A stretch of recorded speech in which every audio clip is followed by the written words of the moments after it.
30 seconds. What's up, guys? Quadron here, bringing you a Hani Invoker replay analysis. So we're just going to go ahead and take a look at this. I have not watched this yet, so I'm just going to kind of be going off the fly of my cuff and all that stuff. This is, I believe, after the new patch, I believe. Let's see here. I can check. Does Ghost Walk make you go faster? Yes, this is after the new patch, so this is the 6.8 patch Invoker. So that means that Forge Spirits are nerfed a little bit. EMP, Tornado, and Ghost Walk were buffed a lot, actually. So right off the bat, we see that he's got a Null Talisman, a set of Tangos, and then 2 Tangos from Chen, graciously donated. We are going to be watching this through his perspective, so trying to watch his, like right here, we're watching his creep block, and that's really, really good creep blocking right there. So he's going to be going against the Tusk, and this is a pub game, so we're just going to kind of try to get an idea of things we're going to be looking at are item pickups, his positioning, you know, who he focuses on, and try to figure out kind of just the whys behind everything. So he's already 4 last hits, I believe. That was solid. 2 denies, 4 last hits, and he's really outlaning this Tuskar right now. This Tuskar, I don't think he's going to be able to do too much in this lane. He's going to be able to farm under tower, but that's going to be about it, I think. He's already got boots, and this is just the first 2 creep waves. So as far as item pickups go, oftentimes you'll see a blade, blades of attack on invokers, and then or you'll get a Null Talisman sometimes, or the pieces for a Null Talisman. And maybe a couple Ironwood branches, plus a little bit of regen. And part of the reason you don't see a full salve up on the Invokers oftentimes is that Quas will give you that extra 1 HP regen per instance. So once you get 2 levels in Quas, you basically got yourself a free Tango almost all the time. Barely less than a Tango. So basically, initially, oftentimes you'll want to get a Forge Spirit. And I have, keep in mind that I do have about 500 games as Invoker, and my MMR is about 4,300, so I know what I'm talking about when it comes to the Invoker, more than probably most pro players. And so anyway, so usually you grab a Invoker, or usually grab Forge Spirits, or Cold Snap, depending on what you're wanting to do, but as soon as you have your Forge Spirit at level 3, you can go deny the runes, rune control with the Forge Spirit, exactly like what Hani's doing here. Now, I don't always do the rune control. Oftentimes, I'll keep the Forge Spirit around me and to help me last hit and to harass the enemy hero. So oftentimes, you'll see me sticking the Forge Spirit on the enemy hero in mid, and you can do that. And as he backs up, he's going to be able to do a lot of damage here. So he's going to Cold Snap, walk forward with it, and this should be first blood unless he manages to bottle it out. Nope, he doesn't.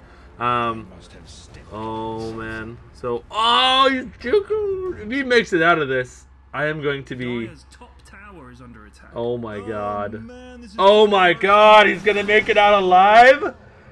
No fucking way. Oh. Oh my god.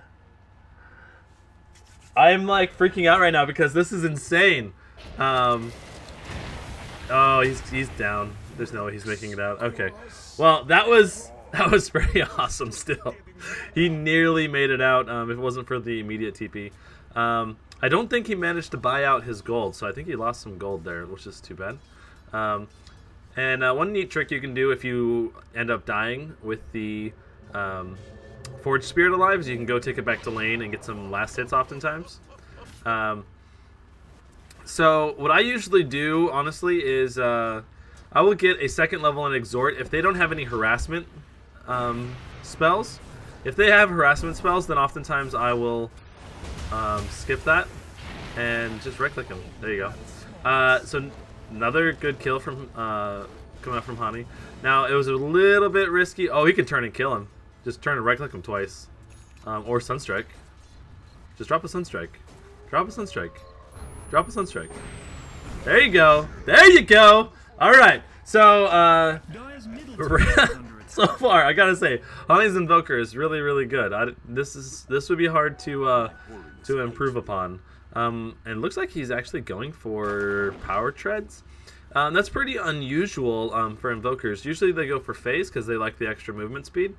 And he's going for 4 levels in Exhort and 2 levels in Quas. And I think this is probably the right choice. I think simply because the Exhort levels will give you that extra damage for last hitting, harassing, and just power. Also, it increases your Sunstrike and Forge Spirit damage a lot as well.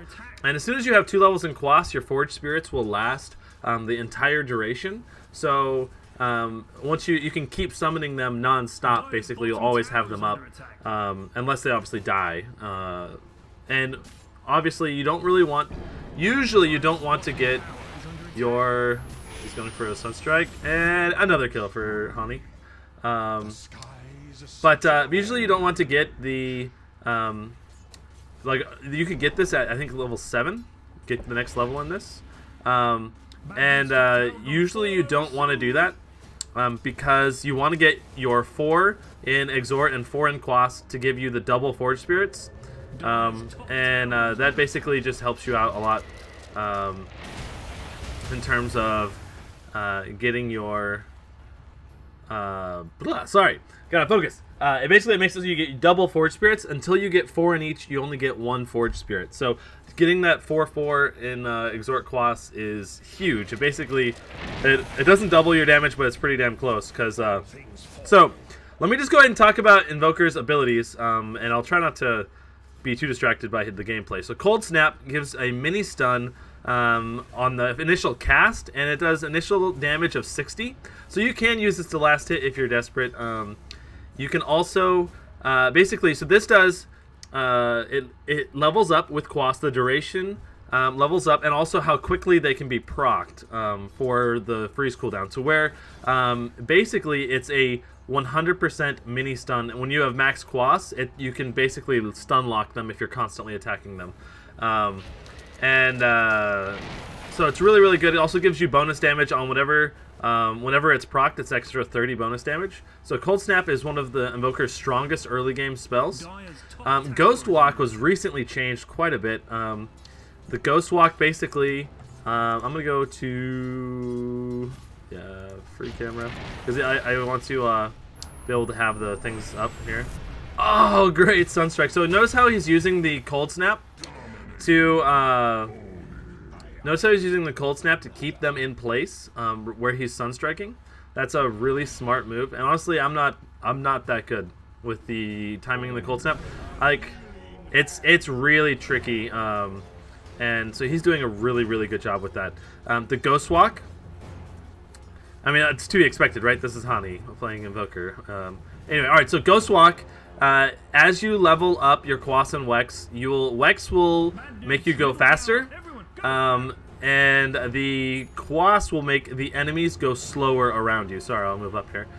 So basically, once you have 4 levels in Wex, you will be going as fast as you normally walk, but you're invisible, and everyone else is slowed. And then when you have max Quas, you actually get 30% bonus move speed. So if you have max Quas, normal boots, and 3 Wex essences, so max Wex, 3 Wex essences, and you prop Ghost Walk, you're going to be going at max movement speed, well invised, and slowing everybody. So it's one of the biggest buffs to Ghost Walk for sure, by far. Anyway, so that said, EMP, it was the amount of damage from EMP was increased, but the charge time for it to go off was also increased, I believe. So you've got to kind of prep the EMP a little bit better. That was kind of the change in 6.8. So you got better damage, but like I said, it's a little bit harder to land. Tornado, I believe the damage was buffed just a little bit. And so now when you have max Tornado, it does 315 damage. So that's actually a pretty good little damage nuke. Obviously, that's going to be a really, really late game if you're going Quas Wex. Usually you start going into the Exhort level maybe after you've maxed Wex. But anyway, that's kind of a Quas Wex build. This is an Exhort Quas build. Alacrity will give you attack speed based on your Exhort and Wex. So Wex will give you attack speed, and Exhort will give you attack damage. That's Alacrity, and it lasts for, I believe, 12 seconds, and it's on or lasts 9 seconds on a 15-second cooldown. So it looks like Connie's managed to pick up a haste rune, and he's going after Ember Spirit, and it's a pretty much impossible thing trying to catch Ember Spirit. Yeah, he might be able to get Rubik. So pops the whoa. I don't know if he'll be able to get away here. I don't think he will. Oh, maybe he will. That burn from the Phoenix. Nice, but nope.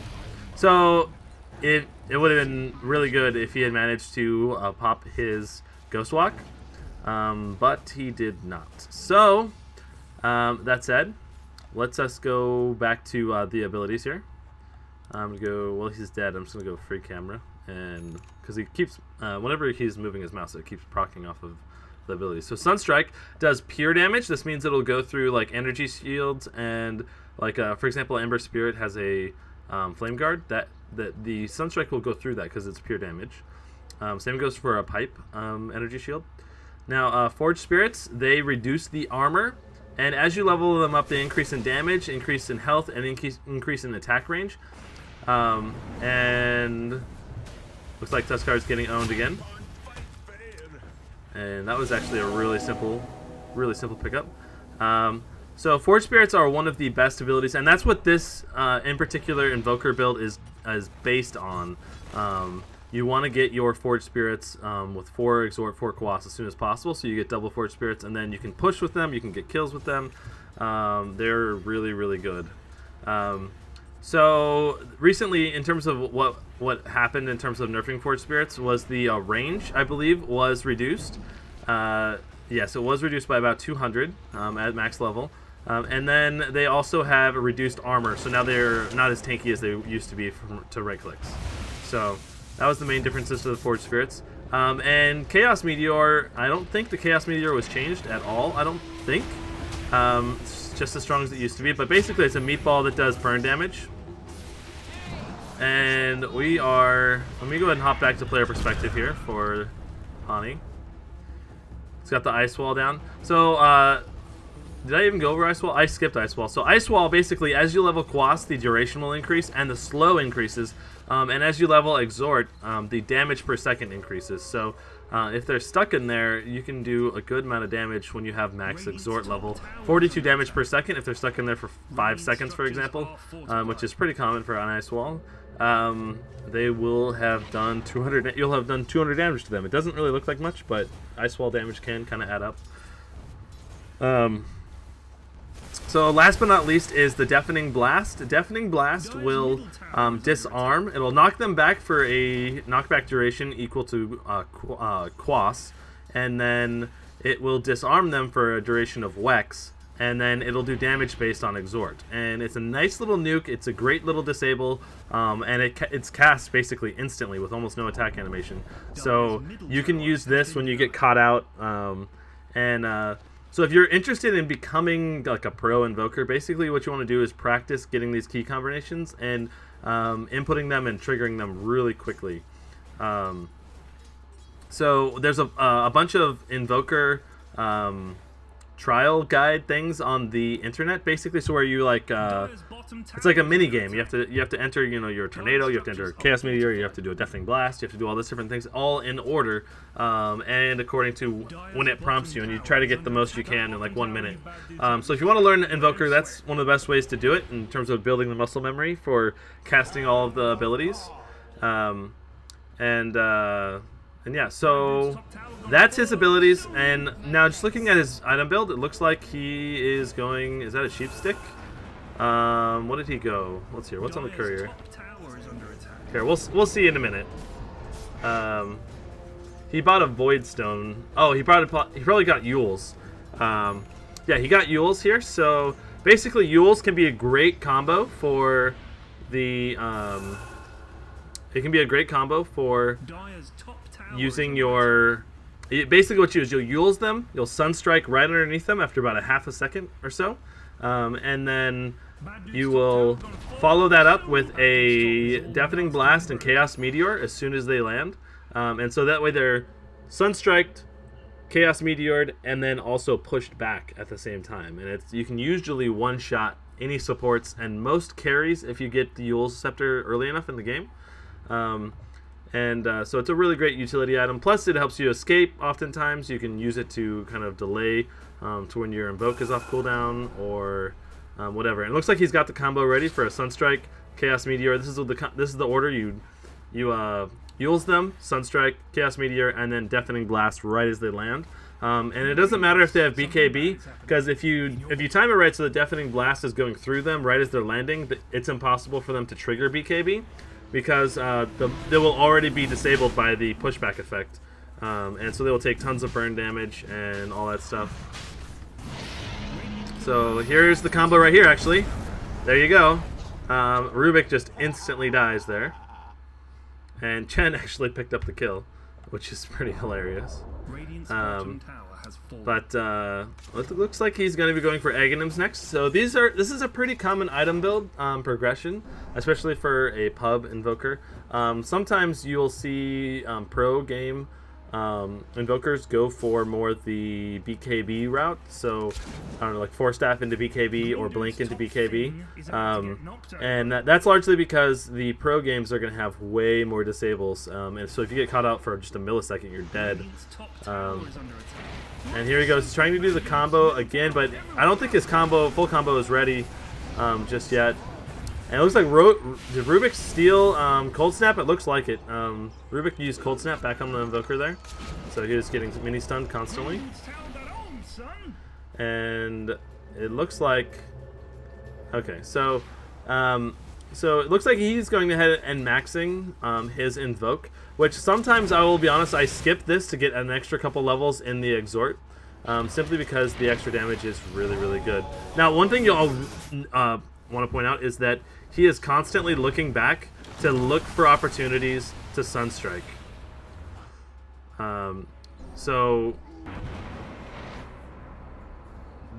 Basically, you always want to be looking on the map, be active about potential Sunstrike opportunities, and you will oftentimes be able to pick up those extra kills or two. And here he goes with the combo again. And look at that damage. Is he going to pick up a double kill? No, just the Nature's Prophet. But that's the ideal goal for, and the main reason why you pick up Euls is just lots and lots of freaking damage very, very quickly. Wow, that Phoenix made Legion Commander attack so slowly. Looks like he might be in trouble. He needs to Euls or, okay. Let's say he might be one of defensively Euls. The Aegis was kind of silly. Alright, so he's trying to make sure that he can actually get his stuff off, but he kept trying to run away from the ledge, so it's really tricky there, because if you try to right click to attack or anything like that, it will always kind of mess up. So he's getting 1500 away from Aghanims. Now, Aghanims on Invoker is really incredibly good. It reduces your Invoke cooldown from 5 seconds down to 2 seconds. And basically, that's at the max level. So it basically means that you can spam your spells like non-stop almost, because it takes, you know, about a second to punch in the ability and cast it, and then punch in the next ability and cast Invoke, and it's just, you can use your ability so quickly, and if you have enough mana, you can just basically constantly use your abilities. He's trying to pick off this. Oh, he almost picked off the Nature's Prophet. He just needed to get a little bit closer, a little bit faster for the Euls, but unfortunately he missed out on him. So we could see him, but that's because we're spectating, and he is obviously in the game, and when we're spectating, we can see the heroes in the fog. So even though it kind of looked like he might have been able to see him, we know he couldn't. So anyway, so some popular item builds on Invoker is either going for the oftentimes phase into a Blink Dagger, or phase into a Force Staff, or phase into what am I thinking of? Phase into Blink, phase or treads really into Blink and Force, and sometimes straight into Yules, oftentimes, especially if you want to try to pick up those early Yules boom boom kills, like what he's doing here. And wow, yeah, that Rubik is really flimsy. So this game is kind of getting out of control right now for these guys. And this Phoenix trying to launch his Fire Spirits over here. And they have so much burn damage between Ember Spirit and this Phoenix. It's kind of funny. I'm sure it overlaps. It'd be hilarious if they got a Radiance. So as you can see, they do have a ward over here. And he messed up his timing there a little bit. And oh, well, he didn't have the Deafening Blast off cooldown. That was the main issue there. So he didn't actually get the Deafening Blast off. If he had, it would have been, he would have been able to kill that Phoenix. Looks like they're feeding now. Phoenix doing its loop-de-loo. And he looks like he almost has eggs done. 700 more gold. Windrunner's doing some split pushing. And right now this is a mistake. He should have these Forge Spirits attacking Rubik. So he's putting this Ice Wall down, and it's perfect. Look at that. They're just all stuck there. Now, it would be amazing if he was able to cast like a Deafening Blast Chaos Meteor right over top of that. It would have been just an insane amount of damage to basically everybody. Whoa! That is awesome. I still haven't done my research on the Phoenix, but just looking at all these cool abilities, it's just it's freaking awesome. And there's so many cool new heroes with the between Terrorblade and Phoenix. Now, if you'll notice, he is a little bit slower than normal right now, and that's just because he doesn't have it high, a very high level. Now, I don't know why he just did that, but he did just for funsies, I guess. And I think he should TP back home, or maybe he should farm. He should probably farm. He almost hit that Ember Spirit, but the Ember Spirit was he was safe because the Sunstrike does 475 pure damage. So literally, if they have 475 HP or less, you'll be able to kill them with it. But you could see that he had at least 500 because you can see the 2 bars there. So so right now he's just farming up his eggs, and that's why he's stopping by here. But they actually got a tower anyway, so he got the extra gold he needed without having to kill these, but he went ahead and finished them anyway. So now he's got Aghanims, Force Staff, Yules. These are very good utility items for Invoker, especially an Invoker with a high level of skill, because you'll be able to use that Aghanims and really capitalize on the short cooldown. You'll be able to use Alacrity, and then cycle through your spells. And by the time you cycle through them, your initial spells that you used will oftentimes be off of cooldown, or they should be, if you're doing it quick enough. Looks like they were, yeah, they're gonna back up. Those whatever they're called, necro units do tons of damage, and it looks like the Invoker's not afraid of these Necros. So boom, Sunstrike, Chaos Meteor, Deafening Blast, and boom. Basically, that combo when you have max Exhort and like 2 levels in Wex. Off the top of my head, I would say that it's about 1,300, 1,400 damage if everything lands perfectly. Now, gotta keep in mind that the Sunstrike does spread its damage out in AoE. So if you hit 3 creeps, if it does 475 damage, all 3 creeps will split up that damage.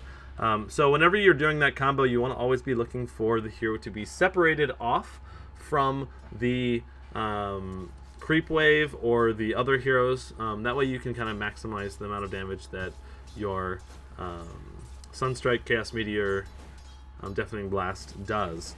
Obviously the Deafening Blast and Chaos Meteor can hit as many, but you want that Sunstrike to just hit that solo target that you're trying to focus down. Looks like Honey's currently 7-2, 7-2-9. Oh, this is pretty good. This is a pretty good Invoker game. I'm definitely going to upload this. Feel free to also ask any questions about Invoker.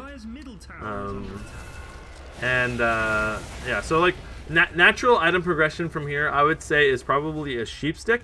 And if they had a really strong carry that was hard to catch, maybe like a Morphling maybe, or a Weaver or something like that, I would definitely say to go for a sheep stick over the Aghanims, I would say.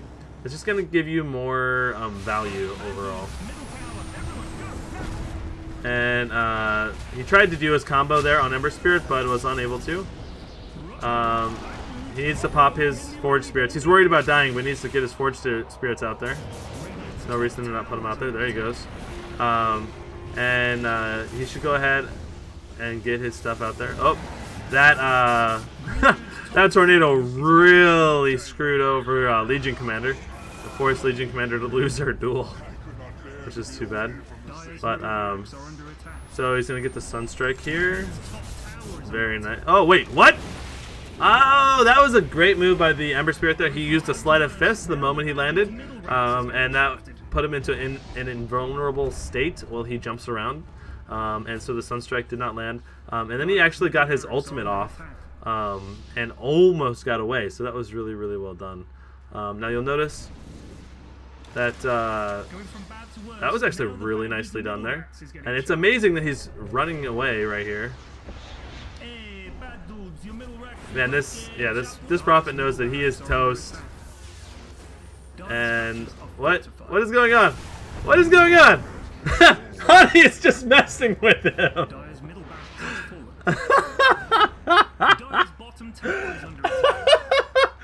You homosexual. So this is Hani pub stomping right here. This is awesome. This is what I love to watch from an Invoker. Now obviously close games are also really fun to watch, but it's also fun to watch really good players just play really well. And just in that situation kind of rub it in their face. So I'm gonna go over to, let's go to net worth. So even though he's way behind on last hits, it looks like he is Hani is leading the net worth board at 14,000. And looks like Hani picked up the Blink Dagger. This is like kind of the ultimate mobility, mobility utility build on Invoker. You can blink, you can force staff, you can do your combos, you can catch people out. Now, the main thing I want to point out there was that he did the Deafening Blast right as he landed, and so Ember Spirit was not able to pop his ultimate and jump away. Even if he had an ulti spirit up, he would have at least been delayed, but it wasn't quite enough. And then Ember Spirit also popped the Flame Guard, which absorbed all of the Chaos Meteor damage, so that's why he didn't die. So this Nature's Prophet is just dead as dead doornails.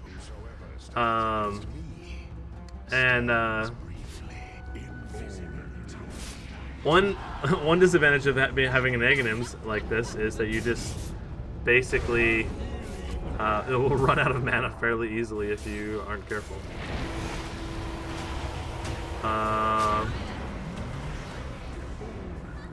Uh-oh.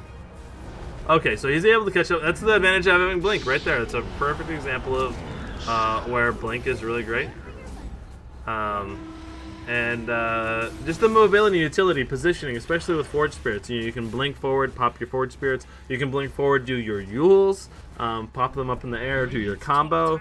You can also use Yules to pop them up in the air if you don't have your full combo ready. Just do an Ice Wall right underneath the Yules, and they cannot move, basically, from that location. Then you can drop your Chaos Meteor, or just pop your Forged Spirits and do a Cold Snap.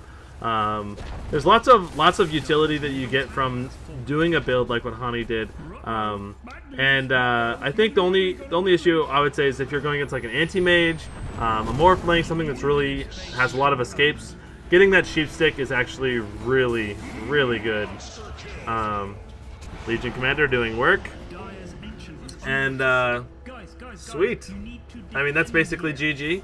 Again, feel free to ask any questions that you have on Invoker, and I will try to answer them and all that stuff. And so this is Quadron, Brandon Baldwin, signing out for the Honey Invoker commentary analysis video. And like I said, I'm really excited about watching this, and I think it turned out really well. So please give me feedback and anything I can improve on. I'll be bringing more videos like this, so be sure to subscribe if you're interested in watching more videos like this one. So anyway, guys, thanks. Peace out.